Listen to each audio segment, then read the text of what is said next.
بسم اللہ الرحمن الرحیم۔ السلام علیکم ناظرین اکرام، رمضان المبارک کی خوبصورت نشریات پیغام رحمت کے ساتھ آپ کا میزبان حسن رضا رضوی آپ کی خدمت میں حاضر ہے۔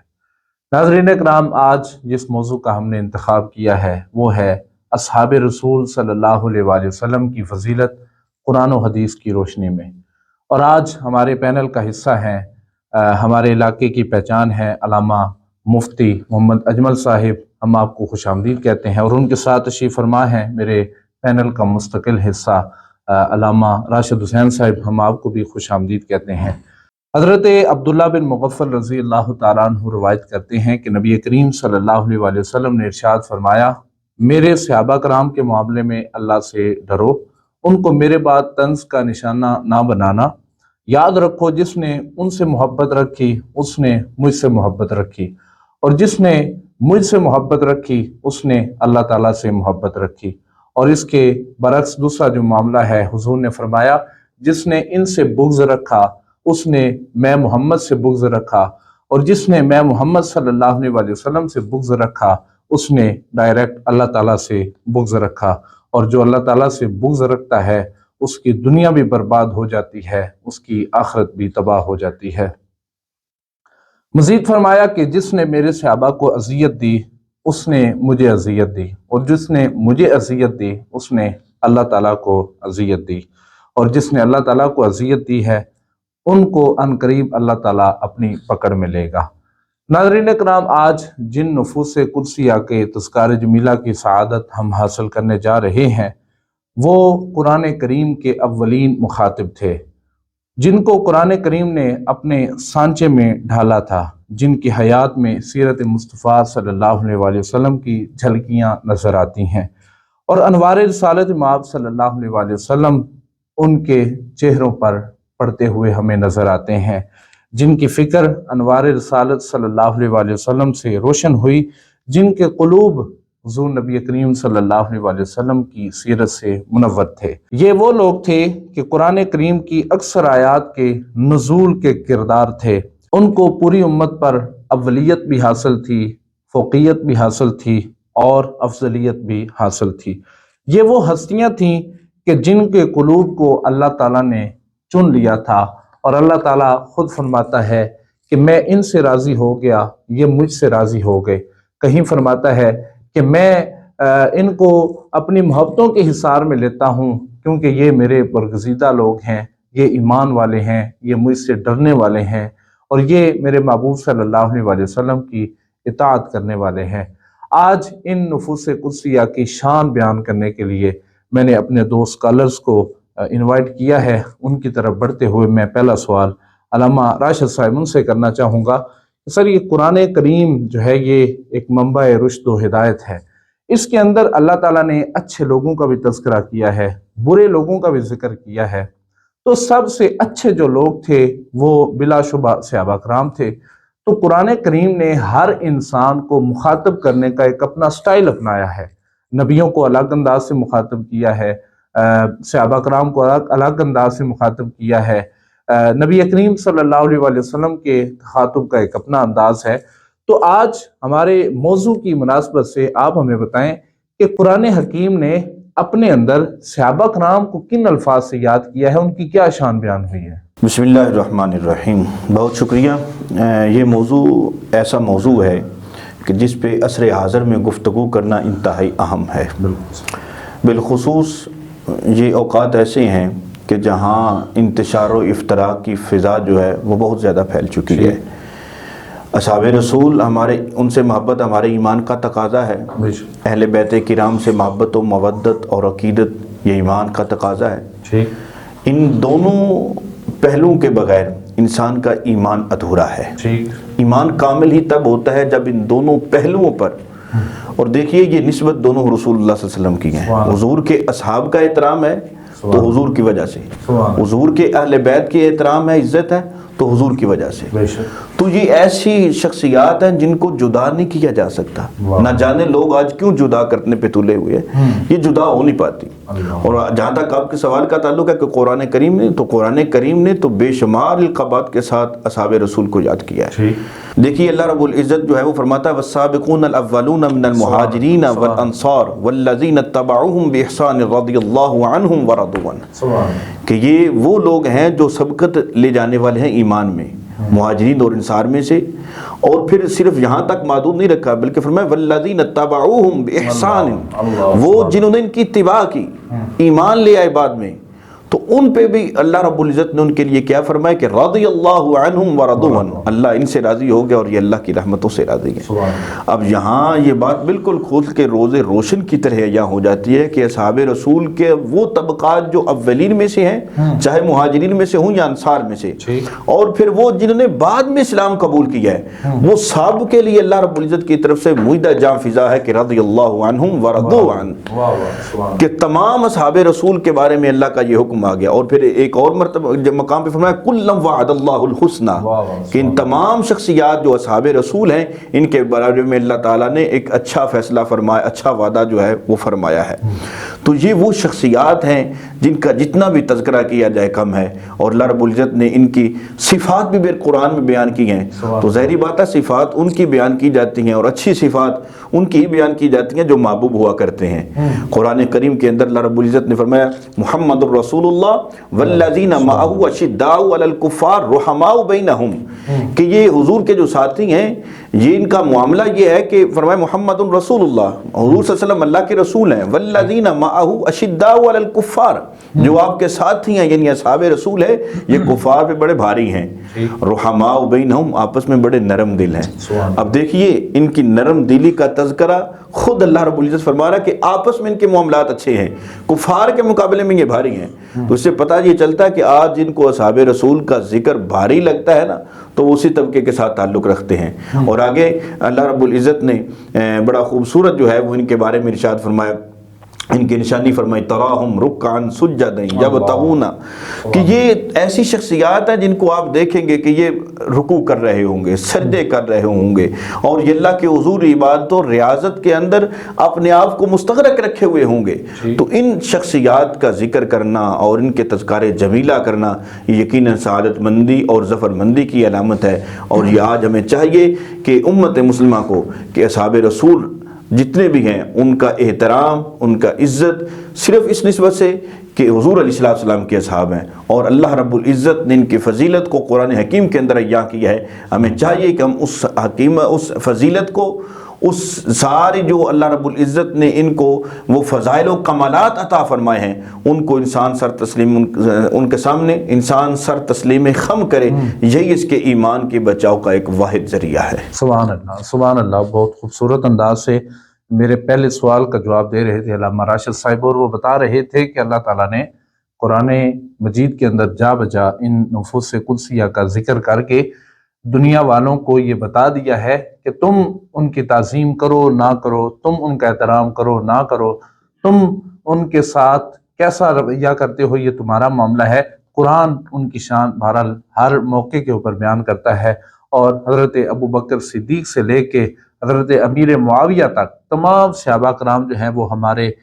دلوں کی دھڑکن ہے، اور تمام صحابہ کرام کے اوپر ایمان لانا ہمارے ایمان کے کامل ہونے کی نشانی ہے۔ اگر ہمیں ان میں سے کسی ایک سے بھی تم جدا کرنے کی کوشش کرو گے تو پھر ہماری جان تو جا سکتی ہے، لیکن ہم حضور نبی کریم صلی اللہ علیہ وسلم کے جو صحابہ کرام ہیں ان سے جدا نہیں ہو سکتے۔ ایک مقام پہ حضور نے فرمایا من سب صحابی، جس نے میرے صحابہ کو گالی دی فقد سبنی، اس نے مجھے گالی دی،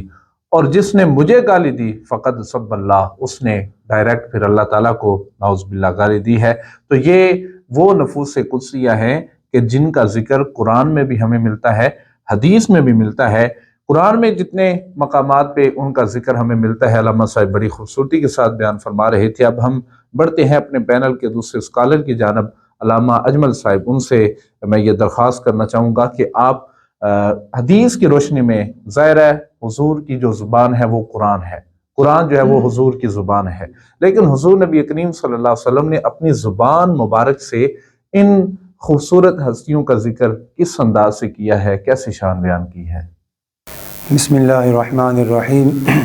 نہایت مشکور ہوں آپ کا کہ ان مقدس لمحات میں ان مقدس ہستیوں کا ذکر کرنے کا موقع فراہم فرمایا۔ اور جیسا کہ پہلے آپ نے سنا کہ اس مہینے میں بے شمار صحابہ کرام صحابیات کو اللہ تعالیٰ نے اپنی بارگاہ میں بلایا ہے، تو اس مناسبت سے بھی ان لوگوں کا تذکرہ کرنا ہمارے لیے ایمان کی پختگی اور عقائد کی اور اعمال کی اصلاح کے لیے بہت ضروری ہوتا ہے۔ اور نبی پاک صلی اللہ علیہ وسلم نے اپنے اصحاب کو اتنا سراہا، اتنا پسند فرمایا کہ کیا کہنے۔ کہیں نبی علیہ الصلوۃ والسلام نے فرمایا کہ اکرموا اصحابی، میرے صحابہ کو عزت دیا کرو، فإنہم خیارکم، کیونکہ وہ تم سے بہتر ہیں۔ اور دوسرا کہیں فرمایا کہ اصحابی کالنجوم فبأیہم اقتدیتم اہتدیتم۔ ایک اور مقام پر فرمایا اصحابی مثل اصحابی کالملح فی الطعام فی امتی۔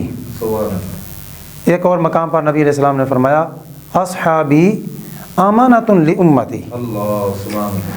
تو پوری حدیث اس طرح ہے کہ ایک دفعہ نبی علیہ الصلوۃ والسلام نے آسمان کی طرف سر اٹھایا، سر مبارک اٹھانے کے بعد نبی علیہ السلام نے فرمایا کہ یہ جو ستارے ہیں نا، ستارے النجوم امانۃ للسماء، یہ ستارے آسمان کے لیے باعث امن ہیں، جب تک یہ رہیں گے آسمان رہے گا، جب یہ جھڑ جائیں گے پھر آسمان کے ساتھ وہی کچھ ہوگا جو اس کا وعدہ ہے، یعنی سماء فطرت۔ پھر فرمایا انا امانۃ لاصحابی، میں اپنے صحابہ کے لیے باعث امن ہوں، جب تک میں رہوں گا بس صحابہ امن رہے گا، اور جب میں دنیا سے پردہ فرما لوں گا فرمایا پھر صحابہ کو وہی پہنچے گا جو مقدر میں ہے، تقدیر میں ہے۔ تیسرے نمبر پر نبی علیہ السلام نے فرمایا اصحابی امانۃ لامتی، میرے صحابہ میری امت کے لیے باعث امن ہے، جب تک میرے صحابہ میری امت میں رہیں گے ان کو امن ہی رہے گا، جب وہ چلے جائیں گے میری امت کو وہی پہنچے گا جو مقدر میں ہے، مراد فتنے کو دروازہ کھول جائے گا۔ تو صحابہ کرام رضوان اللہ اجمعین کی نفوس اور ان کی ہستیاں باعث امن ہیں، باعث برکت ہیں، جس طرح کہ ایک اور روایت میں ہے نبی علیہ الصلوۃ والسلام نے فرمایا فیاتی علی الناس زمان فیغزو فیام من الناس، لوگوں پر ایک زمانہ آئے گا تو ایک جو جماعت ہے نا وہ جہاد کے لیے نکلے گی، آپس میں وہ باتیں کریں گے کہ حل فیکم من صاحب رسول اللہ صلی اللہ علیہ وسلم، آپس میں بات کریں گے نا کیا تمہارے درمیان کوئی صحابی ہیں؟ جواب ملے گا ہاں نعم۔ تو نبی علیہ السلام نے فرمایا کہ فیفتح لہم، صحابی کی وجہ سے ان کو فتح دے دیا جائے، صحابی کی وجہ سے فتح۔ پھر نبی علیہ السلام فیاتی علی الناس زمان فیغزو فیام من الناس، کہ لوگوں پر ایک زمانہ آئے گا تو وہ جہاد کے لیے نکلیں گے، آپس میں باتیں کریں گے کہ حل فیکم من صاحب اصحاب رسول اللہ صلی اللہ علیہ وسلم، کیا تمہارے درمیان تابعی کوئی موجود ہے؟ تابعی، جواب ملے گا ہاں بالکل تابعی تو ہیں۔ تو نبی علیہ السلام نے فرمایا اس تابعی کی وجہ سے ہی ان کو فتح دی جائے گی۔ پھر تیسرے نمبر پر نبی علیہ السلام نے فرمایا کہ لوگوں پر زمانہ آئے گا، لوگ جہاد کے لیے نکلیں گے تو پھر سوال یہی ہوگا کیا کوئی تبع تابعی موجود ہے؟ تبع تابعی، اتنی نسبت کا لحاظ ہے، تبع تابعی کوئی موجود ہے تمہارے درمیان؟ جواب دیا جائے گا ہاں تبع تابعی موجود ہے۔ تو نبی علیہ السلام نے فرمایا تبع تابعی کی وجہ سے بھی اللہ تعالیٰ ان کو فتح عطا فرمائے گا۔ یعنی اتنی برکت والی یہ نفوس قدسیہ ہے کہ جس جگہ میں ہوں، بلکہ نبی علیہ السلام نے ایک مقام پہ فرمایا میرا صحابی کسی مقام پر سو رہا ہے، قیامت کے دن جب وہاں سے اٹھایا جائے گا اسرافیل علیہ السلام سور پھونکیں گے تو ان سارے علاقے کا میرا صحابی قائد اور نور بن کر آئے گا، اس طریقے سے آئیں گے۔ اور صحابہ اکرام، یہ نبی علیہ السلام حضرت انس رضی اللہ عنہ فرماتے ہیں کہ نبی علیہ السلام نے فرمایا میرے اصحاب کی مثال میری امت میں جس طرح کھانے میں نمک ہوتا ہے اس طرح ہے، جس طرح نمک کے بغیر کھانا بے مزہ ہوتا ہے اسی طرح صحابہ کے بغیر میری امت یہ نا وہ بے مزگی ہے۔ تو تذکرہ ہو، جب صحابہ کرام چلو دنیا سے پردہ تو فرما گئے لیکن تذکرہ تو ان کو قیامت تک ہونا ہے۔ تو نبی پاک صلی اللہ علیہ وسلم کے جو اصحاب ہیں اتنی بڑی شخصیت ہیں، اتنے بڑی ان کے فضائل نبی علیہ السلام نے بیان فرمائے، بلکہ خداوند قدوس کے بارے میں نبی علیہ السلام نے فرمایا مجھے اللہ تعالیٰ نے پوری مخلوق میں پسند فرمایا اور میرے لیے میرے اصحاب کو اللہ تبارک و تعالیٰ نے پسند فرمایا ہے۔ اور نبی پاک صلی اللہ علیہ وسلم نے اپنے رب سے یہ ایک سوال بھی کیا، سألت ربی عن اختلاف اصحابی من بعدی، یا رب العالمین میرے بعد میرے صحابہ کے بارے میں جو اختلاف ہوگا اس کے بارے میں، کیونکہ لوگ کہتے ہیں نا کہ صحابہ کا اختلاف وہ کس طرح ہے، تو نبی علیہ السلام نے وہ بھی حل فرما دیا۔ نبی علیہ السلام نے فرمایا اوحی الی ربی، میرے رب نے میری طرف وہی فرمائی کہ اے میرے محبوب صلی اللہ علیہ وسلم، تمہارے صحابہ میرے نزدیک ستاروں کی مانند ہیں۔ یہ نبی علیہ السلام فرمایا میرے طرف وہی فرمائی میرے رب نے، ستاروں کی مانند ہیں۔ فرمایا ستارے سارے کے سارے بعض زیادہ روشنی کے مالک ہیں، بعض کم روشنی کے مالک ہیں، تو فرمایا لیکن نور سب کے پاس موجود ہے۔ تو نبی علیہ السلام نے اسی فرمان کے مطابق نبی علیہ السلام نے فرمایا اصحابی کالنجوم فبأیہم اقتدیتم اہتدیتم، فرمایا کہ میرے صحابہ ستاروں کی مانند ہے، تم جس کی بھی پیروی کرو گے وہ تم ہدایت پا جاؤ گے۔ جس طرح کا آپ کا جملہ کہ ابو بکر صدیق رضی اللہ تعالیٰ عنہ آپ کی الف سے لے کر حضرت میر معاویہ رضی اللہ تعالیٰ عنہ کی یا تک ہم تمام کے تمام ہمارے سروں کے تاج ہیں۔ اللہ تبارک و تعالیٰ ان کے نقش قدم پر چلنے کی توفیق عطا فرمائے۔ آسان انداز سے آپ میرے سوال کا جواب دے رہے تھے۔ حضور نبی کریم صلی اللہ علیہ وسلم کی متعدد احادیث کے اندر صحابہ کرام کے تذکار جمیلہ کے اوپر باتیں ہوئیں، اور حضور نبی کریم صلی اللہ علیہ وسلم جس مجلس میں بیٹھتے، جہاں پہ آپ کا قیام ہوتا، وہاں پہ صحابہ کا ذکر لازمی ہوا کرتا۔ اور علامہ صاحب فرما رہے تھے کہ صحابی کا تو اپنا مقام ہے، وہ تو حضور کے قریب تھے، دلوں کے بھی قریب تھے اور نشست میں بھی قریب رہا کرتے تھے۔ حضور نے تابعی کا بھی خیال رکھا، حضور نے تبع تابعین کو بھی صحابہ کرام کی نسبت سے جنت کی بشارتیں دی ہیں، اور فرمایا کہ میرے تمام صحابہ کرام جو ہیں وہ جنتی ہیں۔ اب یہ بہت بڑا جملہ ہے، دنیا میں ہی جنت کا ٹکٹ دے دینا یہ یقیناً اس کو ہی عطا ہوتا ہے جو اللہ کا بھی محبوب ہوتا ہے، اللہ کے رسول کا بھی محبوب ہوتا ہے۔ تو صحابہ کرام کی حضور کے ساتھ محبت بھی تھی، الفت بھی تھی، بلکہ اس کے اپنے اپنے انداز ہوا کرتے تھے۔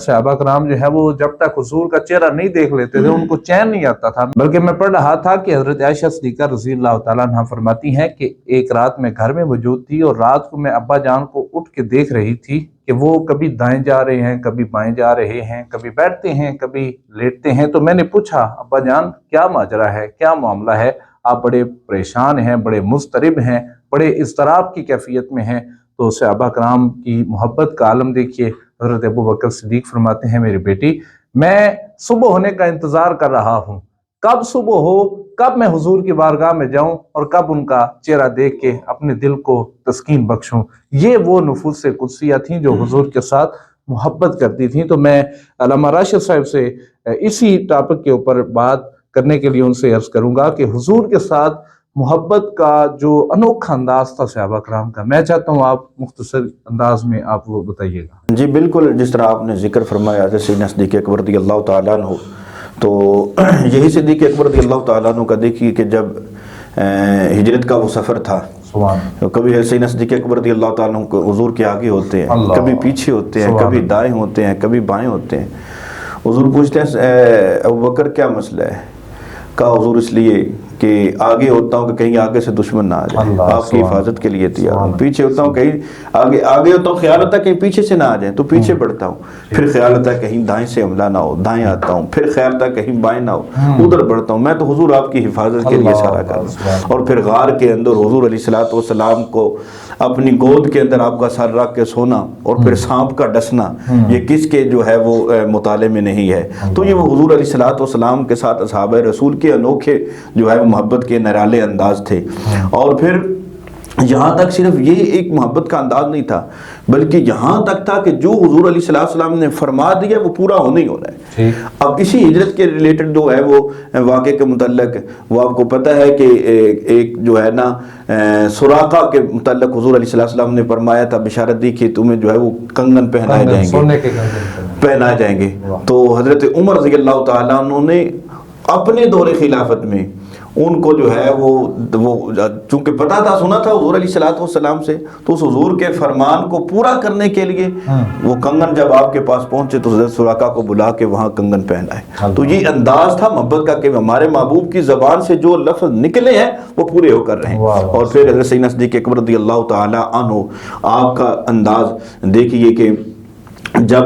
حضرت اسامہ رضی اللہ عنہ کی زیر سایہ جو ہے وہ لشکر روانہ کرنے کی باری آئی، حضور علیہ الصلوۃ والسلام نے چونکہ ان کو خود انتخاب فرمایا تھا ان کا، حضور کے وصال کے بعد اب اچیلا صحابہ موجود ہیں، انہوں نے عرض کی، جن میں حضرت عمر رضی اللہ تعالیٰ عنہ بھی ہے، کہ آپ سپہ سالار کو بدل دیں، یہ تو نوجوان لڑکے ہیں ابھی، لیکن حضرت سیدنا صدیق اکبر نے فرمایا نہیں، جو میرے حضور نے مقرر کر دیا ہے، صدیق کی مجال نہیں ہے کہ اس کو بدلے۔ یہاں تک پھر محبت کا اظہار فرمایا کہ حضرت اسامہ کے ساتھ پیدل چلتے گئے اور پھر ان کو الوداع کر کے آئے کہ میرے حضور نے ان کو مقرر فرمایا۔ اور پھر حضرت عثمان غنی رضی اللہ تعالیٰ عنہ، آپ کو بیعت رضوان کے موقع پہ دیکھ لیں کہ جب کفار نے ان کو کہا کہ آپ آ گئے ہیں تو آپ جو ہے وہ خانہ کعبہ کا طواف کر لیں، یہ عبادت ادا کر لیں، آپ نے فرمایا نہیں، میں اس کعبے کا طواف نہیں کر سکتا جس کعبے کا طواف کرنے کی حضور کو اجازت نہیں ہے، حضور پہلے طواف کریں گے، عثمان بعد میں طواف کرے گا۔ تو یہ اس طرح کے بے شمار امثلہ ہمارے سامنے موجود ہیں کہ صحابہ رسول جو تھے وہ حضور علیہ الصلوۃ والسلام کے ساتھ ٹوٹ کے محبت کیا کرتے تھے، اور کوئی لمحہ ایسا نہیں جانے دیتے تھے کہ جس میں حضور سے محبت نہ ہو۔ ایک صحابی جب حضور علیہ الصلوۃ والسلام نے سونے سے منع فرمایا تھا تو فوراً انہوں نے انگوٹھی جو ہے اتار کے پھینک دی تھی۔ اسی طرح ایک جب آیت مبارکہ نازل ہوئی نا کہ یا ایھا الذین آمنوا لا ترفعوا اصواتکم فوق صوت النبی، کہ محبوب کی آواز سے بلند آواز نہ کیا کرو، تو ایک صحابی تھے جن کا نام ثابت بن قیس تھا، ان کی آواز بلند تھی، قدرتاً بلند تھی، تو حضور علیہ الصلوۃ والسلام کی بارگاہ میں وہ پھر حاضر ہونے سے کترا گئے، وہ نہ آئے۔ تو چند دنوں بعد حضور علیہ السلام نے پوچھا میرے صحابی کدھر ہے، تو ان کو بلایا گیا، تو جب حضور کے پاس آئے نا تو پوچھا حضور نے کہ کیوں نہیں آتے، کہا حضور اس وجہ سے کیونکہ میری آواز بلند ہے، تو کہیں میری اعمال کی وجہ سے جو ہے، میری آواز بلند ہونے کی وجہ سے میری اعمال ضائع نہ ہو جائے، میں اس لیے آپ کی بارگاہ کا احترام کرتے ہوئے یہاں نہیں آتا۔ حضور نے فرمایا نہیں، تیری تو آواز ویسے اللہ نے بلند کی ہے۔ تو یہ صحابہ رسول کا جو ہے یہ انداز تھا حضور کے ساتھ محبت کا، عقیدت کا اور الفت کا، اور اللہ تعالیٰ نے یہ نفوس قدسیہ کو یہ وہ خزینہ عطا فرمایا تھا، وہ خزانہ عطا فرمایا تھا جو کسی اور کے حصہ میں نہیں آیا۔ واہ واہ، سبحان اللہ، سبحان اللہ، سبحان اللہ۔ حضور نبی کریم صلی اللہ علیہ وسلم کی جو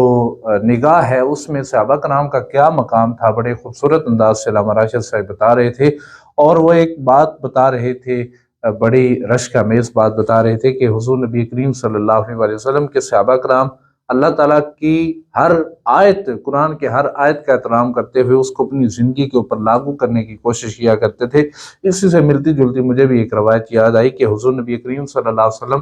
اپنے صحابہ کرام کی واعظ و نصیحت فرمانے کے لیے جب تشریف فرما ہوا کرتے تو ایک دن حضور نے فرمایا کہ روز کا جو ملنا ہے یہ قدر اور محبت میں کمی پیدا کر دیتا ہے، تو وقفے وقفے کے ساتھ ملا کرو۔ تو 3 دن حضرت ابو بکر صدیق جو ہے وہ نماز پڑھتے ہیں، پڑھ کے واپس تشریف لے جاتے ہیں، تو حضور نے ایک صحابی کو بھیجا کہ جاؤ ابو بکر کو بلا کے لاؤ۔ جب بلایا گیا تو پوچھا کہ ابو بکر 3 دن ہو گئے میں دیکھ رہا ہوں نماز پڑھتے ہو، چلے جاتے ہو، ملاقات نہیں کرتے، تو عرض کرتے ہیں یا رسول اللہ، آپ نے فرمایا کہ روز کا ملنا جو ہے وہ قدر کم کر دیتا ہے، محبت میں کمی پیدا کر دیتا ہے، تو میں یہ نہیں چاہتا کہ میرے محبوب کی میرے دل میں کمی پیدا ہو۔ تو وہاں ابو بکر صدیق رضی اللہ تعالیٰ عنہ نے جب یہ عرض کیا تو حضور نے فرمایا کہ ابو بکر یہ تمہاری بات نہیں ہے، تم تو وہ لوگ ہو جب میرے پاس بیٹھتے ہو تو اللہ تعالیٰ کی رحمتیں برستی ہیں، تم تو وہ لوگ ہو کہ جب اللہ تعالیٰ تمہیں میرے ساتھ دیکھتا ہے تو فرشتوں میں اللہ تعالیٰ رشک فرماتا ہے۔ تو یہ وہ نفوس قدسیہ تھیں، وہ ہستیاں تھیں کہ جن کے ذکر سے آج ہم اپنے قلوب کو معطر تو کرتے ہیں، لیکن یہ وہ لوگ تھے کہ جن کو اللہ تعالیٰ نے بھی پسند کیا، اللہ کے محبوب نے بھی پسند کیا، فرشتے بھی پسند کرتے ہیں۔ تو میں پروگرام کا سلسلہ آگے بڑھاتے ہوئے ہمارے پینل کے حصہ ہیں علامہ اجمل صاحب، ان سے میرا دوسرا سوال ہے کہ صحابہ کرام کی شان تو وراء الورا ہے، جتنی شان بیان کی جائے کم ہے۔ اب ظاہر ہے صحابہ کرام کی ایک زندگی ہے، اس میں انہوں نے کچھ خدمات سر انجام دی ہیں، اسلام کے لیے جو آپ کی خدمات تھیں، جن میں حضرت عثمان غنی نے بڑا خوبصورت ہمارے اوپر احسان کیا، قرآن مجید کو انہوں نے اکٹھا کیا، اور حضرت ابو بکر صدیق نے بھی اس میں اپنا کردار ادا کیا، پھر صحابیہ جو ہیں وہ بھی اپنا کردار ادا کرتی نظر آتی ہیں۔ تو میں آپ سے یہ گزارش کرنا چاہوں گا کہ ہمارے ناظرین کو بتائیں کہ صحابہ کرام کی جو اسلام کے لیے خاص خدمات ہیں وہ کیا کیا تھیں؟ نبی پاک صلی اللہ علیہ وسلم کے صحابہ کرام رضوان اللہ علیہ اجمعین کی جو خدمات ہیں وہ بے مثال ہیں کہ صحابہ کرام رضی اللہ تعالی عنہم، ابو بکر صدیق رضی اللہ تعالیٰ عنہ کی تو مشہور ہیں کہ نبی علیہ الصلوۃ والسلام پر بہت زیادہ تن من تن قربان کرتے تھے، لیکن باقی صحابہ کرام رضوان اللہ علیہ اجمعین کی خدمات بے مثال ہیں، بے شمار ہیں۔ مثلا نبی پاک صلی اللہ علیہ وسلم کے ایک صحابی حضرت عبداللہ ابن عمر رضی اللہ تعالیٰ عنہما، یہ ان کو اتباع بالسنن کا لقب دیا جاتا ہے کہ نبی علیہ الصلوۃ والسلام کی اتنی سنت کے پیروکار تھے کہ عبادات کے لحاظ سے ہو یا اخلاق کے لحاظ سے ہو تو نبی علیہ الصلوۃ والسلام کے وہ نقش قدم پہ چلنے کی کوشش کرتے تھے، اور نبی علیہ الصلوۃ والسلام کی جتنی بھی خدمات انہوں نے سیکھی ہیں، کیونکہ نبی علیہ الصلوۃ والسلام نے خدمت ہی سکھائی ہے اور امت مصطفیٰ کو بہت زیادہ یہی سبق درس دیا ہے کہ تم نبی خلق خدا کی خدمت کرنا، اور خدمات باقی عبادات، ہم تک دین پہنچانا، ہم تک قرآن پہنچانا اور ہم تک اخلاقیات، معاملات، یہ اتنے احسن انداز میں ہمارے تک پہنچائے کہ اس کی مثال لانا حضرت آدم علیہ الصلوۃ والسلام سے لے کر عیسیٰ علیہ الصلوۃ والسلام تک مشکل سے ملتی ہے۔ اور اتنی وفاداری کے ساتھ اتنی مثلا غزوات ہوئے، سرایا ہوئے، اور اس کے بعد جنگیں جو ہوئیں، ان جنگوں میں اتنی امانت داری اور کفایتیاری اور بہت زیادہ اعلیٰ مثال اور اعلیٰ نمونہ کے ساتھ وہ تمام غنیمتوں کا معاملات ہو یا کوئی اور معاملات ہوں، ان کو لانا، یہ ان سے کوئی اور بڑی مثال قیامت تک نہیں مل سکتی ہے۔ اور یہ صحابہ کرام رضوان اللہ علیہ اجمعین کی وہ اللہ کے راستے میں خرچ کرنے کے معاملے میں ہو یا اللہ تبارک و تعالیٰ کی عبادت کے معاملے میں ہو، جس طرح کہ ایک حدیث میں ہے کہ نبی علیہ الصلوۃ والسلام کے صحابہ اس جستجو میں رہتے تھے کہ کس طرح وہ خدمت کرتے ہیں، نبی علیہ الصلوۃ والسلام کس طرح عبادت کرتے ہیں، تو وہ پوچھنے ازواج مطہرات سے جاتے تو ان سے جب پوچھتے ان کو جو جواب ملتا تو اپنی عبادت میں اور اپنے روز و شب یا روزوں میں اور اپنے جو معاملات ہیں ان میں وہ اضافہ کرنا چاہتے تھے، اور نبی علیہ الصلوۃ والسلام کی سنت کے عین مطابق کرنا چاہتے تھے، اپنی پہلی حالت سے اضافہ کرنا چاہتے تھے۔ ویسے تو نبی سے نہیں نہ بڑھ سکتے، تو نبی پاک صلی اللہ علیہ وسلم کی ایک روایت وہ کہ ایک صحابی نے نبی علیہ السلام کی عبادت سن کے ارادہ کر لیا کہ میں نا ساری رات اور سارا دن عبادت کروں گا، اور دوسرے صحابی نے ارادہ کر لیا کہ میں روزے رکھوں گا، ایک دن بھی چھوڑوں گا نہیں، پھر تیسرے صحابی نے یہ ارادہ کر لیا کہ میں نا نکاح نہیں کروں گا، کیونکہ نکاح عبادات میں جو آڑ بن جاتا ہے، اولاد بھی آڑ بن جاتی ہے۔ تو نبی پاک صلی اللہ علیہ وسلم نے جب ان کو بات کو سنا تو نبی علیہ السلام نے فرمایا کہ علیکم بسنتی وسنت الخلفاء الراشدین المہدیین، فرمایا کہ تم میرے طریقے کی پیروی کرو، میرے سنت پر چلو اور میرے خلفاء راشدین کے طریقے پر چلو۔ کیوں؟ اس بنا پر یہ طریقہ تمہارے لیے باعث نجات ہے، اور اللہ تبارک و تعالیٰ کو بھی یہی طریقہ پسند ہے۔ اللہ تعالیٰ کو کثرت پسند نہیں ہے بلکہ نبی علیہ الصلوۃ والسلام کی اتباع زیادہ پسند ہے۔ علامہ راشد صاحب سے اسی ٹاپک کے اوپر بات کرنے کے لیے ان سے عرض کروں گا کہ حضور کے ساتھ محبت کا جو انوکھا انداز تھا صحابہ کرام کا، میں چاہتا ہوں آپ مختصر انداز میں آپ وہ بتائیے گا۔ جی بالکل، جس طرح آپ نے ذکر فرمایا جیسے سیدنا صدیق اکبر رضی اللہ تعالیٰ عنہ، تو یہی صدیق اکبر رضی اللہ تعالیٰ عنہ کا دیکھیے کہ جب ہجرت کا وہ سفر تھا، کبھی سیدنا صدیق اکبر رضی اللہ تعالیٰ عنہ کو حضور کے آگے ہوتے ہیں، کبھی پیچھے ہوتے ہیں، کبھی دائیں ہوتے ہیں، کبھی بائیں ہوتے ہیں۔ حضور پوچھتے ہیں ابوبکر کیا مسئلہ ہے؟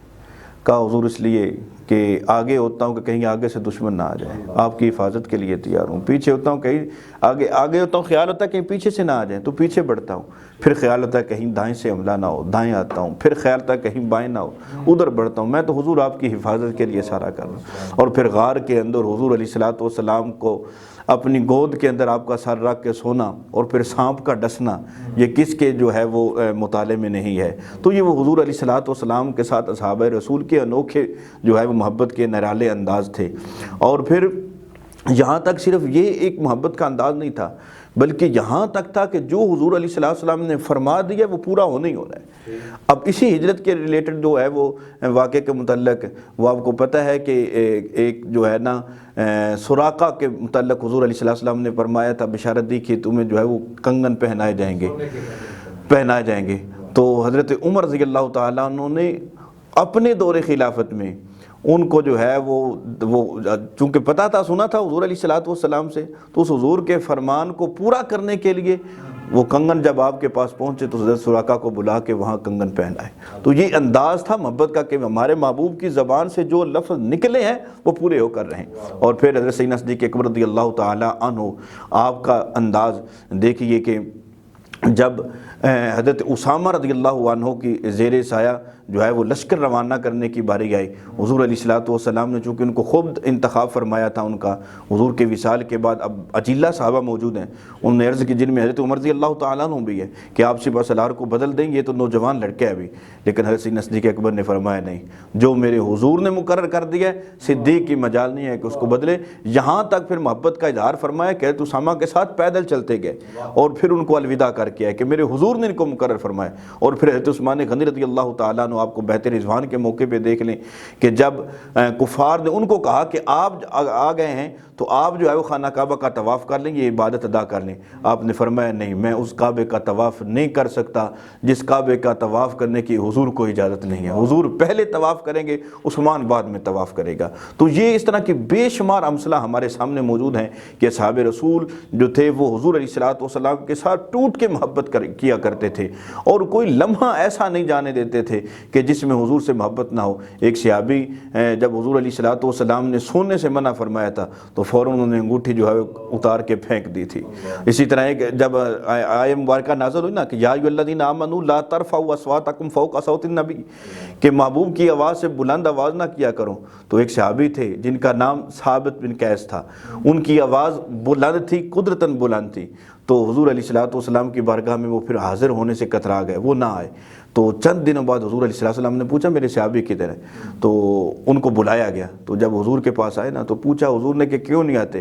کہا حضور اس وجہ سے کیونکہ میری آواز بلند ہے، تو کہیں میرے اعمال کی وجہ سے جو ہے میری آواز بلند ہونے کی وجہ سے میرے اعمال ضائع نہ ہو جائے، میں اس لیے آپ کی بارگاہ کا احترام کرتے ہوئے یہاں نہیں آتا۔ حضور نے فرمایا نہیں، تیری تو آواز ویسے اللہ نے بلند کی ہے۔ تو یہ صحابہ رسول کا جو ہے یہ انداز تھا حضور کے ساتھ محبت کا، عقیدت کا اور الفت کا، اور اللہ تعالیٰ نے یہ نفوس قدسیہ کو یہ وہ خزینہ عطا فرمایا تھا، وہ خزانہ عطا فرمایا تھا جو کسی اور کے حصہ میں نہیں آیا۔ ٹھیک ہے، بہت خوبصورت انداز سے آپ نے میرے سوال کا بھی جواب دیا ہے۔ آپ نے بڑے خوبصورت انداز سے یہ بتایا کہ صحابہ کرام کی جو خدمات ہیں وہ بڑی اعلیٰ ہیں، اور اسلام کے لیے وہ اپنا تن من دھن ہمیشہ قربان کرنے کے لیے تیار رہتے تھے۔ ہمیں حضرت ابوبکر صدیق کی مثالیں ملتی ہیں، عمر فاروق کی مثالیں ملتی ہیں، غزوہ تبوک کا موقع ہے، حضرت عمر بن خطاب اپنے گھر کا آدھا سامان لے آتے ہیں، حضور کی بارگاہ میں پیش کرتے ہیں۔ عثمان غنی رضی اللہ تعالیٰ عنہ کے بارے میں ملتا ہے کہ وہ تقریباً 100 اونٹ جو ہے وہ گلے سے لدے ہوئے وہ حضور کی بارگاہ میں پیش کرتے ہیں۔ پھر جو یار غار مصطفیٰ کی باری آتی ہے تو وہ اپنے گھر کا سارا سامان حضور کی بارگاہ میں پیش کرتے ہیں۔ تو حضور نے پوچھا کہ ابوبکر کچھ گھر میں بھی چھوڑ کے آئے ہو یا نہیں؟ تو عرض کرتے ہیں یا رسول اللہ صلی اللہ علیہ وسلم، میں گھر میں اللہ اور اس کا رسول چھوڑ آیا ہوں، اور میرے لیے اللہ اور اس کا رسول ہی کافی ہے۔ یہ ان کی شان تھی، یہ ان کی خدمات تھی، یہ ان کی محبت تھی، اور یہ ان کی اسلام کے ساتھ جو ہے وہ الفت تھی۔ بڑے خوبصورت انداز سے اس پر بات کر رہے تھے علامہ اجمل صاحب۔ تو ہم چونکہ سنی ہیں، ہمارا یہ عقیدہ اور ایمان ہونا چاہیے کہ تمام صحابہ کرام حضور کے قرب میں رہ کے بڑی شان والے تھے، بڑے مقام والے تھے۔ اللہ تعالیٰ نے تمام صحابہ کرام کو جنت کی بشارت عطا فرمائی ہے، ان میں کچھ عشرہ مبشرہ ہیں، کچھ خلفائے راشدین ہیں، حتیٰ کہ قرآن کے اندر کسی جگہ پہ بھی ہم نے یہ نہیں دیکھا کہ فلاں صحابی جنتی ہے، فلاں صحابی جو ہے وہ جنت سے محروم ہے، ایسا کوئی ہم نے حکم ربانی نہیں دیکھا۔ تو ہم دنیا والوں کو بھی چاہیے، تو ہم یہ فرق کرتے ہوئے نظر آتے ہیں کہ کس صحابی کی شان زیادہ ہے، کس کی کم ہے۔ ہمیں اس باس میں پڑھنے کی ناظرین کرام ضرورت نہیں ہے، کیونکہ جب اللہ تعالیٰ نے ان کو اپنا محبوب بنا لیا، اللہ تعالیٰ کے محبوب نے ان کو پسند کر لیا، تو پھر ہمیں کوئی اختیار نہیں ہے کہ ہم ان کی شان میں یا درجہ بندی کریں یا ان کی شان میں ہم ان کی جو مراتب ہیں وہ کم کریں یا زیادہ کریں۔ تو بڑی خوبصورت باتیں ہوئی ہیں، میرے دونوں اسکالرس نے بڑے نہایت ہی خندہ پیشانی کے ساتھ اور میرے ہر سوال کا جواب دیا، اور صحابہ کرام کی ہم نے شان بیان کی ہے۔ ناظرین کرام، آپ کو بتاتے چلیں کہ یہ پروگرام جو ہے یہ دارالعلوم میاں غوثیہ مصطفیٰ آباد اس کے اور ادارہ معارف القرآن کشمیر کالونی کراچی کے اشتراک سے، اور ساتھ زم منرل واٹر جو ہے، آپ سب جانتے ہیں کہ پانی صحت کے لیے مفید ہوتا ہے، اور اچھا پانی جو ہے وہ ایک اچھی صحت کی ضمانت ہے۔ تو زم منرل واٹر والی جو کمپنی ہے، انہوں نے عوام الناس کی خدمت کے جذبے سے ایک پانی جو ہے وہ جاری کیا ہے، وہ پئیں، خود بھی پئیں، اپنی فیملی کو بھی پلائیں۔ اللہ تعالیٰ نے پانی کے اندر بڑی شفا رکھی ہے، پانی پلانا سنت بھی ہے اور پانی پلانا صدقہ جاریہ بھی ہے۔ تو میں ان کی پوری ٹیم کا شکریہ ادا کرتا ہوں، اور انہی کلمات کے ساتھ اپنے پروگرام کو اختتام کی طرف لے کے جانا چاہتا ہوں۔ اپنے میزبان حسن رضا رضوی کو اجازت دیجیے۔ اللہ نگہبان۔